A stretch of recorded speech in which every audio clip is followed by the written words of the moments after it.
A lot of people wonder, how can you get enough protein on a vegan or plant-based diet? And I'm here to tell you that it's not difficult, and things that you have that you can store in your pantry can help. There are 5 things that I like to keep on hand at all times. If you want to have more protein in what you're eating, you can do that easily by swapping out regular pasta for some of these varieties. First up is edamame spaghetti. Edamame is basically immature soybeans. It's immature like me. The only thing, this contains just organic edamame bean flour or green soybeans. That's all that's in here, just that. It's a gluten-free pasta. That's the other benefit of having this kind of a pasta over regular pasta. You can find this online, and you can also find it at most big grocery stores. This has a whopping 42 grams of protein per 3.5 ounces, and a serving is 2 ounces. For the serving size they're giving, it's 24 grams of protein. This you can use obviously anywhere where you would use spaghetti pasta. And I like to have this as sort of like more of a Asian style dish with lots of veggies, mushrooms, that kind of thing, bok choy, or like sesame noodles. It's really good. Next up is bean and lentil pastas. This brand is very popular. You see it everywhere now, Banza. They actually have some prepared meals that are not plant-based or vegan, so be careful of those. This is just chickpeas, tapioca, pea protein, and xanthan gum. They come in all different kinds of pasta shapes, fusilli, all the silly other shapes. You can make a mac and cheese, you can make a pasta salad, comes in spaghetti form too. I think maybe angel hair. Angel hair has always been one of my favorites. Do you have a favorite? This has, for 2 ounces, 13 grams of protein. You're going to get more protein with the edamame pasta, but this is still really good. And again, gluten-free, so you've got that benefit as well. So there are other kinds of pastas, lentil pastas. I do like to get this one from Trader Joe's. For 2 ounces, has 15 grams of protein. So more protein in this versus the chickpea pasta. This has 6 grams of fiber and 5 grams of fiber in the chickpea pasta. This one I said has 13 grams of fiber. That is a whopping lot amount of fiber. Check the description. I've got links to things that you can check out if you want to learn more about any of these items. TVP, or textured vegetable protein. And this is basically defatted soy flour.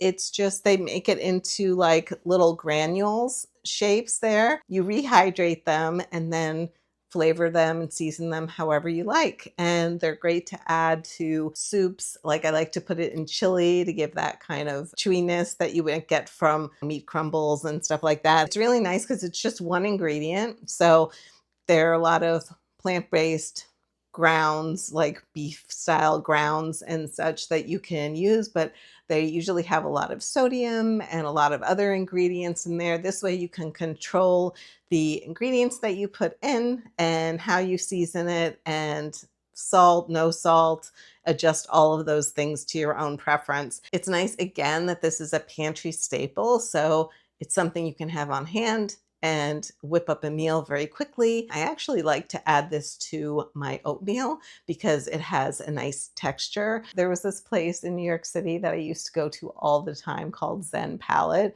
If you've ever been to Zen Palette, please let me know. We need to talk. But they had the most amazing food. It was all vegan, and they had the TVP or whatever they in chunks, and it was a curry rice noodle soup that they made, and it was like so good. It was so good, like the chew and the textures and the flavors of that curry rice noodle soup. Oh my gosh, I need to recreate that.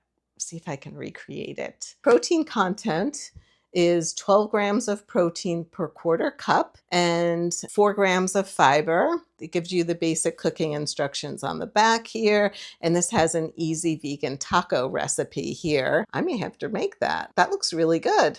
So maybe this is for dinner tonight. I don't know. Obviously, if you have a soy allergy, you're going to skip the soy products, and that's okay. You can totally eat plant-based and vegan without soy and still get good protein in your diet. They actually make TVP, but with pea protein instead. These are from Trader Joe's, and these are, they call them meatless ground plant-based crumbles made with pea protein. These have a few more ingredients because this is a prepared, it already has like the seasoning and everything in it. So just add water is what this is all about. And it's 15 grams of protein per quarter cup and 2 grams of fiber.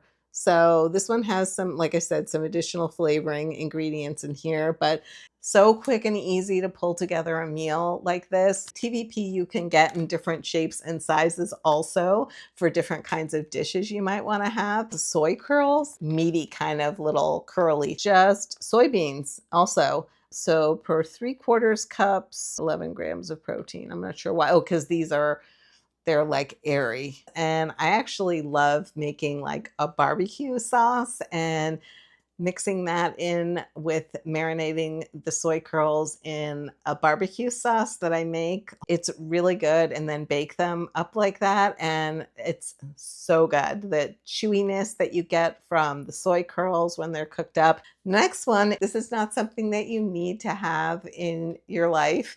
You don't have to have it, but it is available and I enjoy including it in my diet. I'm not relying on it for a protein source, but it's nice to get an extra protein boost by using this. This is my favorite brand of protein powder, and it's Earth Chimp. There are some other ones that I like, but I keep coming back to this one. The ingredients are really good, and I like that it has a little sweet to it. This is vanilla, and I usually use vanilla. They do make plain ones that I think don't have any additional sweetener in it, but this has monk fruit in it, and it's just really good. It's got probiotics, and 35 grams, 2 scoops is 20 grams of protein. You've got a lot of good protein in there, and this is like a blend of different kinds of proteins. Everything's organic in this one. A lot of good ingredients in here.